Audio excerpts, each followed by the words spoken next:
And if all of our days are numbered, then why do I keep counting? Hey guys, let me deal with this real quick. What's up, world? Thank you so much for tuning in today. I'm back with day 3 of the album cover challenge, and I want to talk to you about Sam's Town by The Killers. So this is another one of my favorites of all time. It came out in 2006 when I was in, I guess, 8th grade. So basically, I'd been a fan of this band since 6th grade when they came out with Hot Fuss. And that had Somebody Told Me and Mr. Brightside, a lot of those really early songs. I got soul, but I'm not a soldier. So a lot of really great songs on that album as well. You should check it out. This is one of my favorite bands altogether. But basically, watch out, baby. I read this interview with Brandon Flowers, and he's the lead singer and songwriter for The Killers. And it was in Spin magazine. I remember I was sitting on the toilet as a little kid reading Spin magazine, but basically Brandon Flowers was talking about how he thought this album was going to be like the Killers becoming the Beatles. Like they were going to be as big as the Beatles because of how much work and how well written these songs were. Brandon Flowers talked about his influences from the Beatles, but also how he was heavily influenced by Bruce Springsteen when he was writing this album.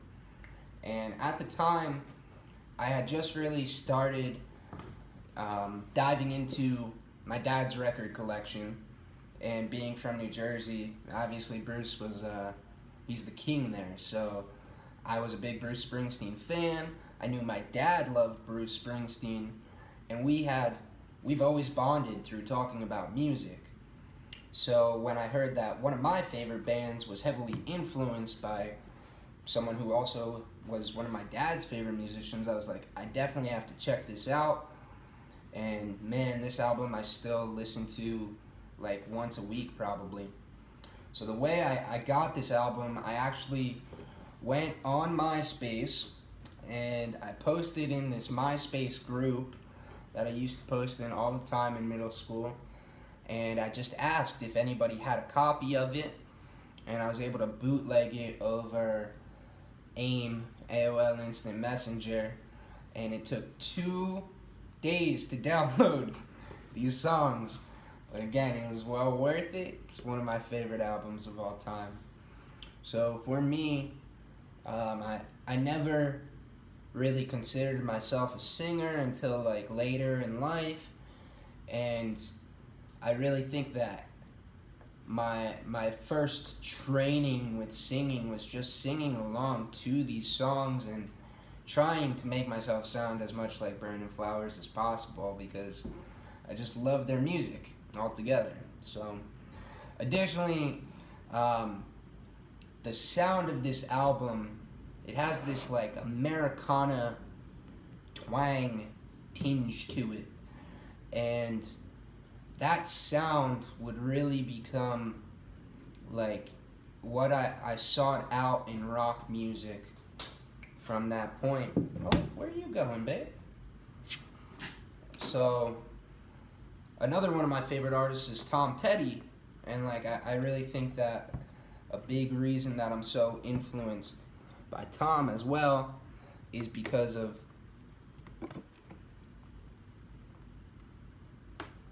the sound of this album.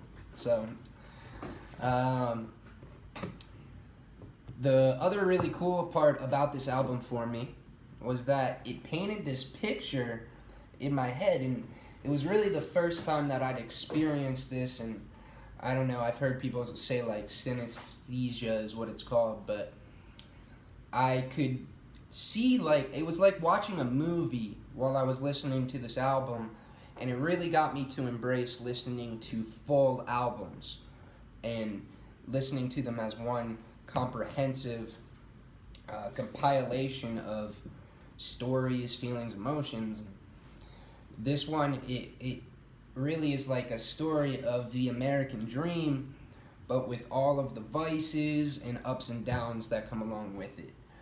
And so I had never really experienced that up to this point, but then I got myself to listen to this album all the way through, and it really has some great lessons in the lyrics as well. So the most popular song on here is When You Were Young. That's the lead single from the album, and it's probably, I would say, like the best introduction song to the Killers. It starts off really big and bright, like that arena rock sound, but it also, I mean, it has great lessons in the lyrics just about how you might find yourself in different situations throughout your life and having a different opinion or something than you ever pictured yourself as a kid. And that's just a really cool concept that's really deep for such a poppy song. And additionally, like it starts off big and bright, then it has, it slows down and it gets kind of sad. The devil's water, it ain't so sweet. You don't have to drink right now. Another song that I really love on here is called Bling, Confessions of a King. And it has this really intense instrumental, and it builds right into my favorite track on the album, which is For Reasons Unknown. This one, I actually remember when it became my favorite song. I was probably like 16. I think I was 16.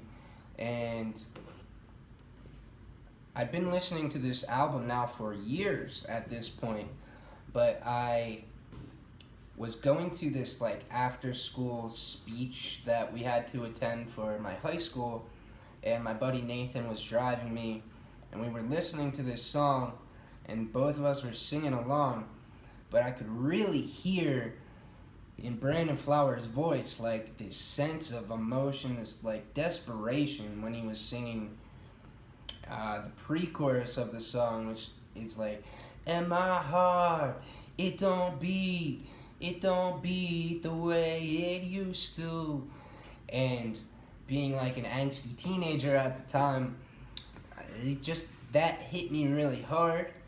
And I think it was the first time I could really understand like what being jaded was or something like that. But if you keep listening to this album all together, it brings it back around. And another song on here that I want to talk to you guys about is called This River is Wild. So this one is, to me, almost like it takes that jaded feeling, but it also encourages you to better yourself. And how do you do that? Well, you got to focus on what you know is right. And if you really listen to the lyrics in here, man, it's really got something. It's got powerful things to say. Another one of my favorites is Uncle Johnny. That one deals with like losing yourself to addiction. It goes right in line with that theme of like reaching the bottom and bringing yourself back up. And just generally, this album's very optimistic. It's bright, and it really covers a lot of different emotional feelings that are relatable. So to me, this is definitely one of my favorites of all time. I hope you guys check it out if you haven't listened to it already. Thank you so much for watching the video. I hope all of you have big old smiles on your faces, and I'll see you tomorrow for day 4. CC2.